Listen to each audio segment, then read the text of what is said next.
জয় সোনামা জয়। বাবু দাস, মিঠু দাস, সৌম্যদীপ দাস, গোত্র কাশ্যপ গোত্র, জয় সোনামা জয়। 301 টাকা মাকে পুজো দিয়েছে। সোনামার চরণে একটা ফুল দিলাম। সপরিবার সকলে ভালো থেকো, সুস্থ থেকো। উজ্জ্বল মাঝি গোত্র, খুরসি গোত্র, দক্ষিণা 211 টাকা পাঠিয়েছে সোনামাকে পুজোতে।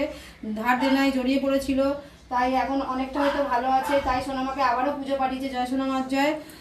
সপরিবার সকলে ভালো থেকো। নমিতা বৈদ্য, স্বপন বৈদ্য, অপরদীপ বৈদ্য মাধ্যমিকে ভালো রেজাল্ট করেছে, তার জন্য সোনামায়ের চরণে ফুল। গোত্র কাশ্যপ গোত্র 101 টাকা পুজো পাঠিয়ে। জয় সোনামার জয়। সপরিবারে সকলে ভালো থেকো, সুস্থ থেকো। সীমা বোস গোত্র, গৌতম গোত্র, দক্ষিণা 101 টাকা পাঠিয়েছে দমদম থেকে। সোনামায়ের চরণে ফুল দিয়ে দিলাম। অতি অবশ্য সকলে ভালো থেকো, সুস্থ থেকো। তুহিন দেব আলমান গোত্র, দক্ষিণে 51 টাকা পাঠিয়েছে। ওনার চাকরি নেই, সোনামা যেন তার চাকরিটা পাইয়ে দেয়। পুনে মহারাষ্ট্র থেকে উনি পাঠিয়েছে। জয় সোনামার জয়। অতি অবশ্য ভালো থেকো।